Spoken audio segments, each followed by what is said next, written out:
Tell me about the good old days. Good old days. And tonight's topic is the wonder that was the compact disc. So, for the younger listeners out there, this is all like ancient history to you. But I just got to share, this was, especially for people, not just music enthusiasts, but, and we'll certainly talk about that, but for people that enjoyed gaming, back in the day. Games all came on these, this could be a whole topic in and of itself, but these little 3 3/4 inch plastic discs that went into the computer. And if you had a big game with a lot of graphics and sound, that was like, sometimes you had like 20 of these damn discs, and you'd install by putting one in and, running it, and then you'd have to put in another one, put in another one, put in another one. I remember. Very. And then came the CD-ROM, and it was just the CD-ROM. one disc. And not only could it cover all the data that was on all of those multiple plastic discs, but it had, music files on there that you could literally play directly off the disc, but they were, pulled into the game as well. Incredible graphics. It was a huge leap forward in your gaming experience, I seem to recall on the Quake disc, compact CD-ROM, that game had a Trent Reznor score for the score, and you could actually play the music from the game just by putting the disc in a CD player. Yeah. Except for the first track that could never be used, right? Because that was the game information, right? Right, exactly. Mm-hmm. But the other thing is, we did mention, and I think this is what most people think of when they think of CDs, is music. Mm-hmm. You could take what was on a full vinyl album, both sides, and come on, I know you guys know what that is, because that's kind of made a resurgence with the hipsters these days. So those are still on the market. But you'd have this album, this big, 12-inch disc, with you could play one side and then you'd have to flip it over. Well, all of that information fit onto this little CD, optic disc. And, I remember in the day there was the purists were like, oh, this isn't the same as analog, and I miss the little pop hiss and the, artifacts of the vinyl, which, I suppose is exactly why we have, vinyl making a resurgence. People still love it, but, there is something to be said for the ease of convertibility of a digital media. You could, rip a CD to your hard drive, play it right off your hard drive. You could, and later on when DVDs came out, you could just fit a whole bunch more onto a DVD. It was absolutely incredible. So, it's funny. Our household, I feel, were the slow adopters to the CD. Okay. Oh yeah. The music CD, because my dad was all about the vinyl records, and of course he would buy tapes and record the vinyls onto tapes.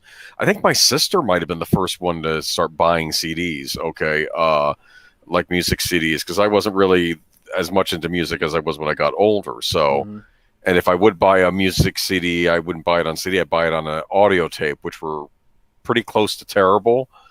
Like, I get people love vinyl, they love CDs. You don't hear people talking about bringing tapes back. Well, whether they be 8-track. When did CDs hit the market in a big way? I want to say in maybe the late 80s. It could have been before then, though. If I think back to... They probably became more ubiquitous in the late 80s, but, with all technology, it was probably, introduced and real expensive earlier. Yeah. Well, no, CDs used to be, I think, $20 at least in the beginning. But apparently, though, and this is the big fight between the vinyl collectors versus CD.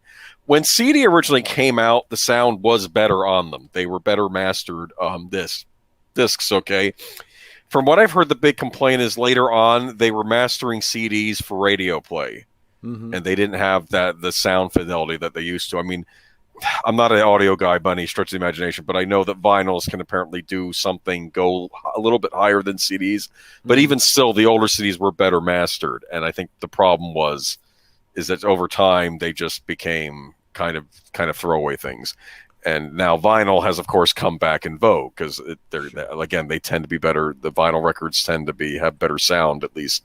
But that's not necessarily because of the format's fault. But I didn't have CD anything though for a while. I was kind of a late adopter, and that's why I asked when they actually came out. My first, I want to say CD mid '80s at least. Yeah.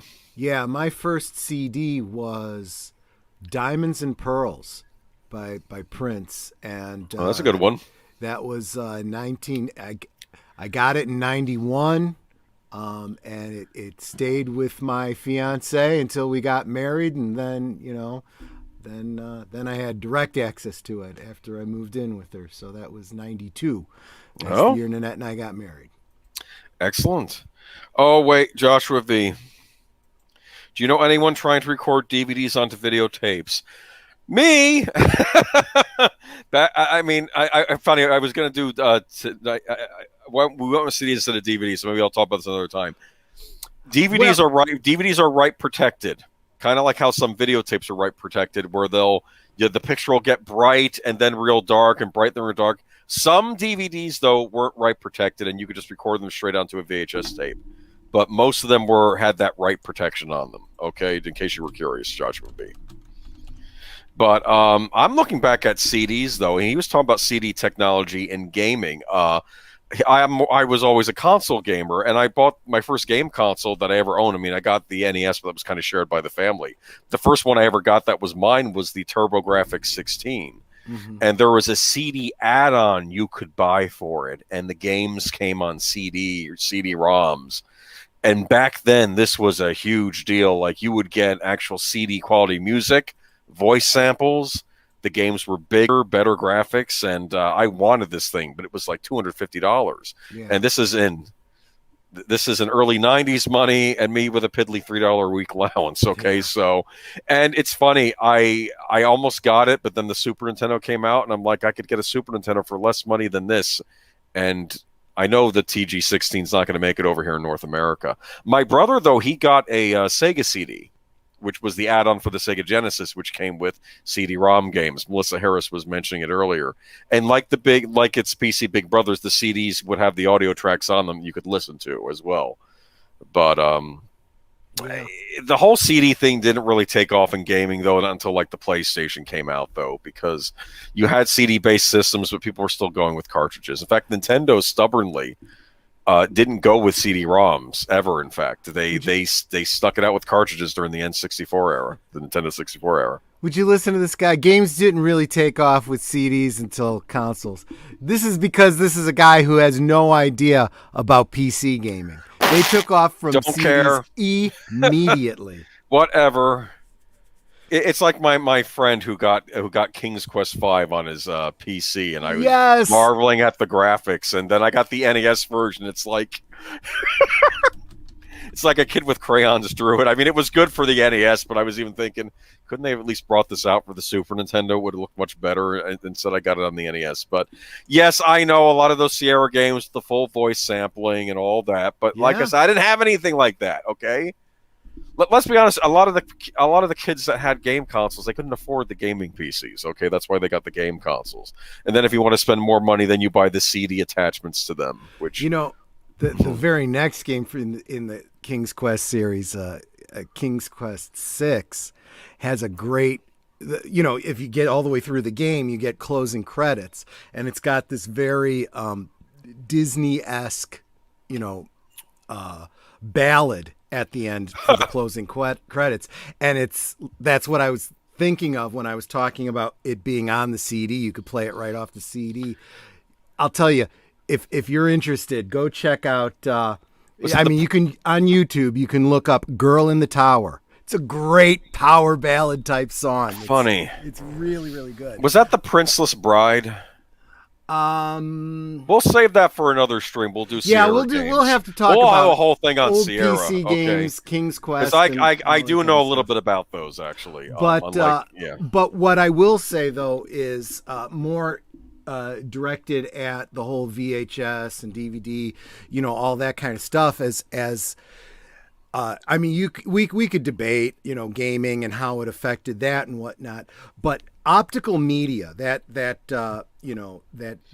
digital format of the CD. I mean, it wasn't new. We had laser discs, right? But laser discs kind of had the same problem that vinyl albums did, right? In order to play something, you'd have to turn it over, and sometimes you'd have 3 sides to watch a whole movie, Yeah. And although the CD-ROM did not, bring it, make movies available, there were some videos that were put out on CDs in the early days. And That's right. It really was you could get like 15 minutes, half hour of decent Video CD, yeah. a video CD.